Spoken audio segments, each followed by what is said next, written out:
Hello everyone, my name is Chitra and today I will be presenting the topic buying decision process and marketing myopia. So now let's begin with the presentation. Consumer buying decision process. The buy decision processes are the decision making processes undertaken by consumers in regard to a potential market transaction before, during, and after the purchase of a product or service. Basically, this is nothing but the decision taken by the consumer in regard to potential market transactions before, during, or after purchase of product or service. Consumer buyer buying decision processes. Now let's see how it helps. Buyer decision process or customer buying process helps markets to identify how consumers complete the journey from knowing about a product to making the purchase decision. It helps in understanding the customer's buying process, which is essential for marketing and sales. The buyer decision process will enable to set a marketing plan that convinces them to purchase the product or service for fulfilling the buyer's or consumer's problem. According to Philip Kotler, the buying process involves 5 stages: problem recognition, information search, evaluation of alternatives, purchase decision, post purchase behavior. Now, before looking into these 5 stages, let me take up an example so that it will be easy to understand. Imagine that there is a customer who wants to buy a cell phone. Now, let's see the example with this 5 stage. So, the first stage is problem recognition. This step is also known as identification of unmet need. The need is a source or force of buying behavior. Buying problem arises only when there is unmet need or problem is recognized. Need or problem impels an individual to act or to buy the product. So the customer now has to see his unmet need. He had a cell phone before which did not have good camera or good storage capacity. Now he is looking into a cell phone which will satisfy his unmet need. So the second thing what he will do is information search. Interested consumer will try to seek information.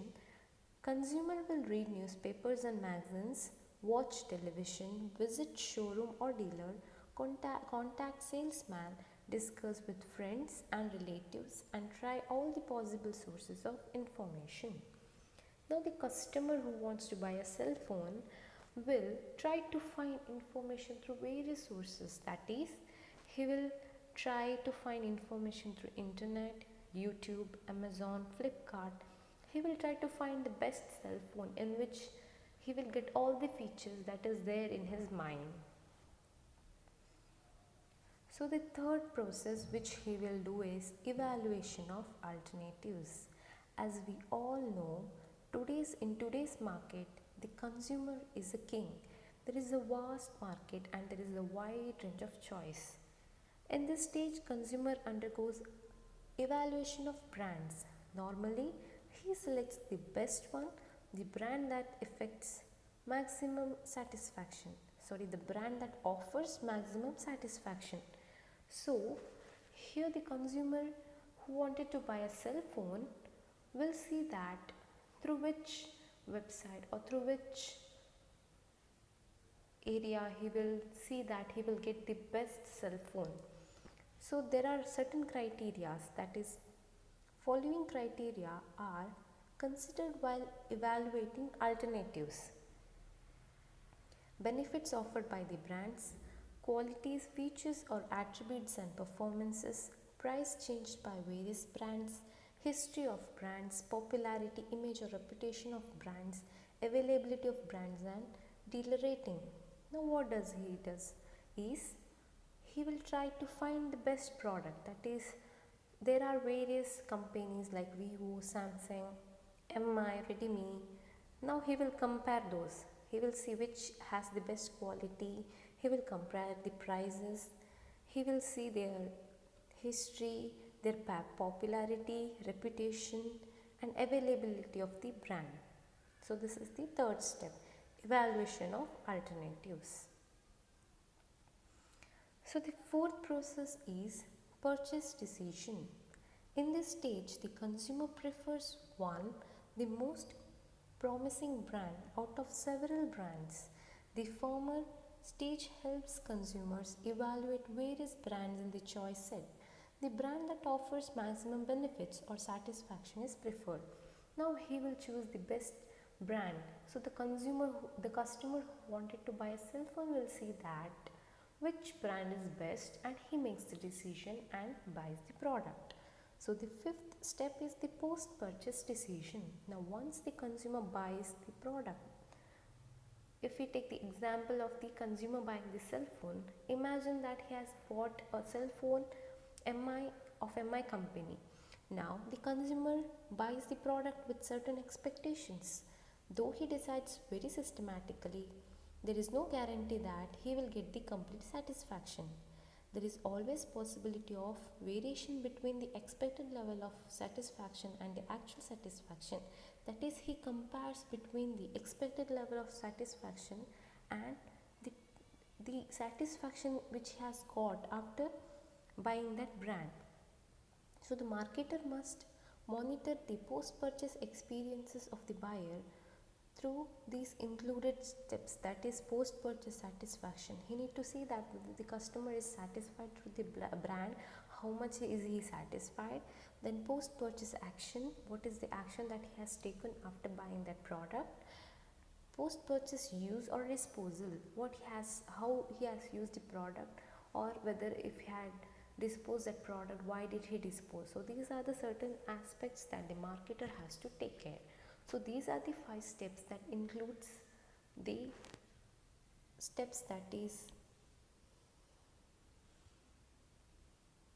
problem recognition, information search, evaluation of alternatives, purchase decision, post-purchase decisions. 5 stages in the Philip Kotler's consumer buying decision process.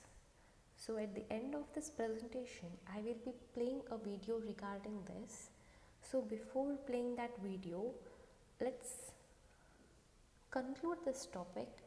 Hence, the buyer decision process is very essential for decision making. It helps the consumers to undertake potential market transaction before, during and after the purchase of a product or service. Therefore, buyer decision is necessary for market transaction. I have one more concept to cover, that is marketing myopia. The term marketing myopia has been introduced by Theodore Levitt through an article entitled Marketing Myopia. Marketing myopia was initially described as a firm's short-sightedness or narrowness when it is attempting to define its business. So what is marketing myopia? Let's see the meaning. Marketing myopia is a situation when a company has a narrow-minded marketing approach and it focuses mainly on only one aspect out of many possible marketing attributes. For example, a brand focusing on development of high-quality products for a customer base that disregard quality and only focuses on the price is a classical example of marketing myopia. See, in this we can take the example of a company that manufactures sheets, aluminium sheets. So these people only concentrate on its quality. And there is one more company that concentrates more on price rather than the quality. So we can see that there are many companies which manufactures aluminium sheet. One might see that good quality, on the basis of quality it manufactures the product. One more company that manufactures the product based on price, and one more company that manufactures the product based on the quantity of the production. So these are the example for marketing myopia. About marketing myopia. Marketing myopia refers to the phenomenon of not being able to see a long-term and more sustainable goal for an organization. So marketing myopia is a term. It makes very clear that it's the inability of the company to be able to identify the actual business in which they are. So there are two dimensions, that is firms with single industry perspective, firms with multi-industry perspective. So basically there are four types of firms. Classic myopic firms. Classic myopic firms are those which are associated with the product definition or single industry perspective. Here the firms, they have only one perspective, single perspective. These firms are narrowly defined by their product and so do not practice the marketing concept. Here these industries do not practice the marketing concepts. They only focus on one aspect, that is regarding their product. So the best example for this is the firm manufacturing aluminum sheets. So the firm here only concentrates on the quality of the sheets. It doesn't do any kind of marketing, but it concentrates on manufacturing high quality sheets. So this is the example for classic myopic firms. Second one is the competitive myopic firms. Competitive myopic firms are analogous to a compromise between customer and competitor orientations. These firms are associated with a customer definition or single industry perspective. They are defined by the customer wants and needs which they satisfy and so they practice the marketing concept. The best example for competitive myopic firms are the fabric industries that concentrate more on the customer wants and needs. So the third type is efficiency myopic firms. Efficiency myopic firms only partially embrace the innovative firm idea. They are those firms which are associated with a product definition or multi-industry perspective. They do look to other industries as potential competitors and as sources of solution to problem. The best example for efficiency myopic firm is the industry that manufactures oil or that manufactures atta like maida and all, because they look on other industries how they are manufacturing, and based on that and based on the competitor they manufacture their product or find solution to their problems. Now the fourth type of firm is innovative myopic firms. These are associated with customer definition or multi-industry perspective. These firms being defined by the customer wants and needs and they practice the marketing concepts. They apply innovative strategies borrowed from the other firms. So the best example is the cell phone or any firm that based technology based, that is technology based. So based on the innovative ideas they manufacture. So let's see the causes of marketing myopia. First cause is the overconfidence. The major cause of failure is not considering the requirement of customers as part of their marketing strategy. Most companies are so overconfident that they stop asking the customers what they prefer or want. This eventually leads to creating a big gap between the company and its buyer. As a result, whenever a contender enters the market with what is appealing to them, they do nothing other than leaving the marketing myopic brand immediately. So the best example for this is Yahoo and Google. We know that Yahoo was the highest selling or the brand that was preferred more, the website that was preferred more by the customers in 2000, in the year 2000.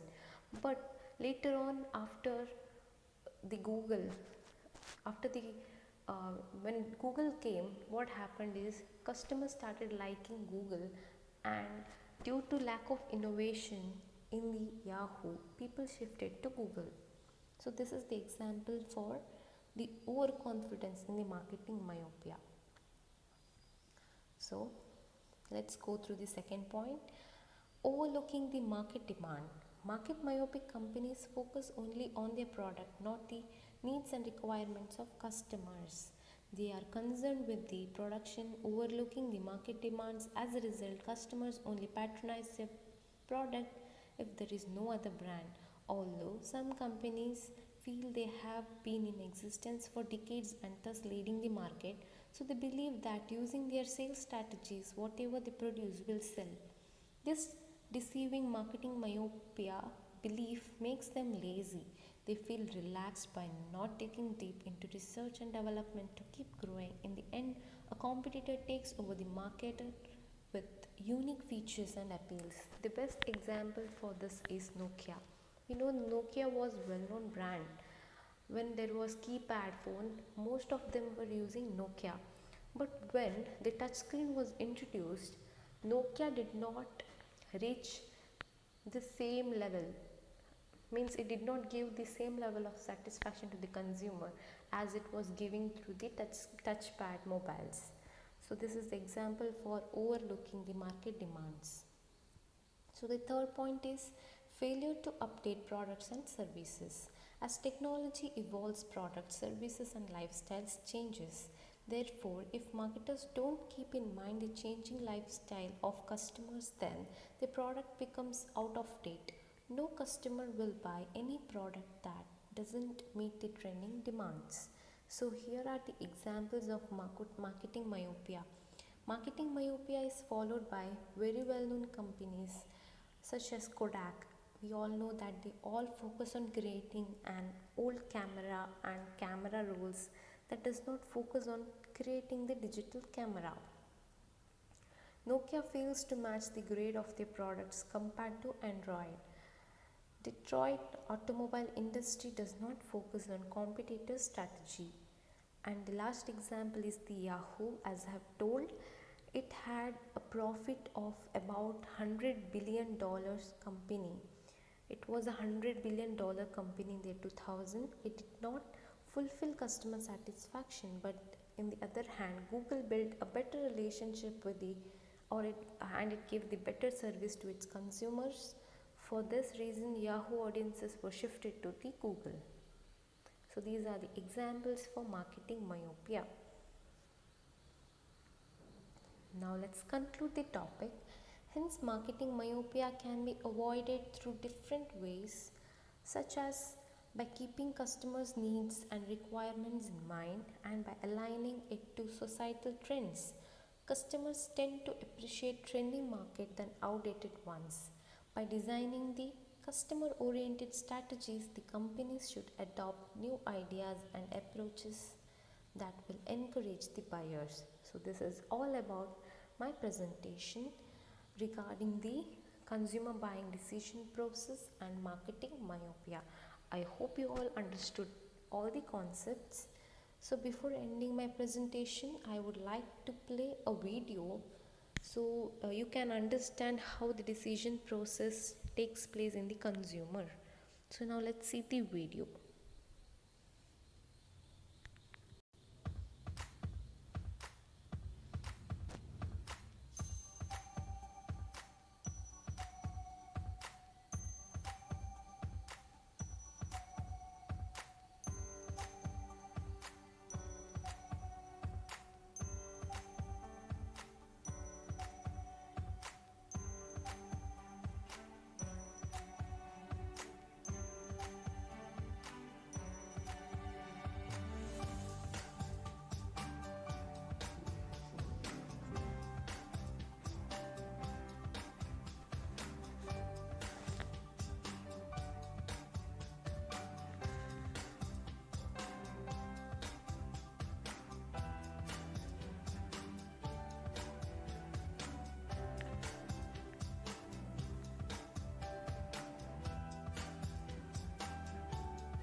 This is all about my presentation. Thank you for watching.